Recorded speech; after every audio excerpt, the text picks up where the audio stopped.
out to the Crusaders will be forced to punt. Seabrook on his own 10. Gets a good snack. Almost blocked by Mattingly. Gets a high punt. And Attic will field it with a lot of pressure coming down on him, and he'll get about 2 yards on the return. Attic fielded that punt, and it's back into his leg. Well, then it's free ball, and Lutheran could have fallen on it and had some super field position, and they could have caught a break, and that's what you don't need. 11 and a half minutes left in this football game. Anderson moves to a tight end spot. The pitch is back to Schulte on first down. That's across the 45-yard line down to the 48 where he's brought down. Cast is known for doing just that. Now back to approach that offense for the Blue Raiders. Schulte, the first back, Schulte, and he has stood up and he spins ahead and maybe gets back to the line of clock. A little over 10 minutes left in the ball game as we say that a pass on third down and complete to Attic. First down yardage, gets across the 40-yard line and is brought out of bounds. Looks like he'll get out of bounds right there at the 41-yard line. I think that it probably affects the quarterback as much as anybody. First and 10 Blue Raiders on the Rockford 46-yard line, and we have movement. Ball game. I want to see what he looks like as a senior. Right. 2 more years. Schulte on the carry. Nice run. Spins, moves down to the 40-yard line. Across the 40, he'll be brought down. A hurry-up offense halfway through the second quarter. Different sets. Now it's the same basic set, and second back through Schulte. He gets the carry this time, and he finds a hole over the left side. Comes back across the drain, first down yardage, and down to the 26-yard line. And stay with us there because we have a lot more. We have a game on each side of the dial tonight. Marseilles at Walnut at 6:45 on the Grade 98.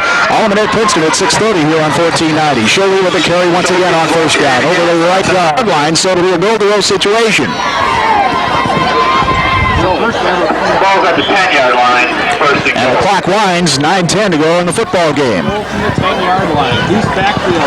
First back through Wolf. He's still on his feet. Bulls down to near the goal line.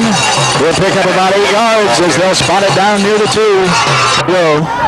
Clock still winds. We're down to 8.5 minutes to go in the football game. The Blue Raiders content to chew up clock, but they would like to get in for another score, I'm sure. Schulte with the carry, and he gets in practically untouched from 2 yards out. Tim Schulte on the carry for the Walnut, lost right there in the trench at the line of scrimmage, and you mentioned it earlier. It does appear that Lutheran is being worn down a bit. Mattingly the snapper, Cruzy the holder, and Alcorn now the kicker, and his kick is straight through. Alcorn. And it's a line drive kick that'll be fielded on a couple of hops at the 14-yard line. Henderson faked the reverse this time, gets across the 20 to the 25-yard line where he is tripped up by David Adams. Some confusion for Lutheran. They kind of broke from the huddle and then went back into a huddle almost. I saw Maruska want to come in with the play, and wishbone formation, no wideouts this time. They gave us to one of the bones in that wishbone, and he's just going to be stood up. That's Willis, and he is stood up for no gain. Then Geldine will come out, get some high fives from some of his teammates. Wishbone formation once again now for the Crusaders. Back to pass now is Laufelmacher on 2nd and 15. Looking downfield as he rolls light, being chased, airs it out, a wobbling duck that just goes out of bounds. Otherwise, if there had been about 5 more yards of sideline, the Blue Raiders lead 34-0, and they will play either Marseilles or Wyanett on Saturday at a site TBA. And Maruska, or rather Laufelmacher on a keeper. That looked just kind of like a confused option play as he spun around. It seemed like twice, and Attic deep, and they're back at their own 42. The snap is a good one, and the kick has gotten away. It's a high one. It'll be held up a little bit by the wind, but looks like Cruzy guessed it about right at the 40-yard line.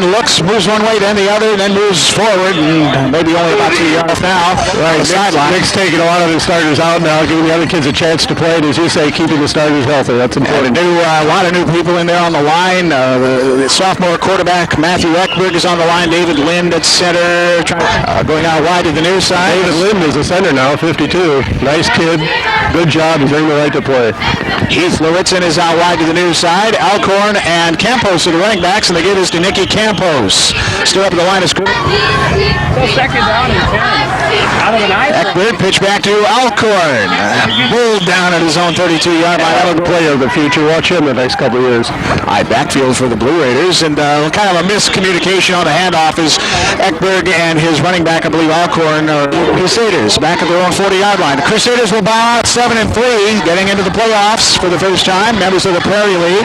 Look for them. They've been steadily improving. Shule has plenty of time, of course, without that rush. Gets the ball away. A fair catch signal for, and is taken at the 38-yard line of the Crusaders. Keith Henderson is in 10 now for the for the Crusaders. Deuce backfield. Pro said different quarterback in there. Now Seabrook gets the carry, gets first down yardage as he'll get across to near midfield at quarterback, and saw him with the football and got surprised. And I think Squines were under 3 minutes to go in this contest. This is WZOE AM in Princeton as we're past 4 o'clock.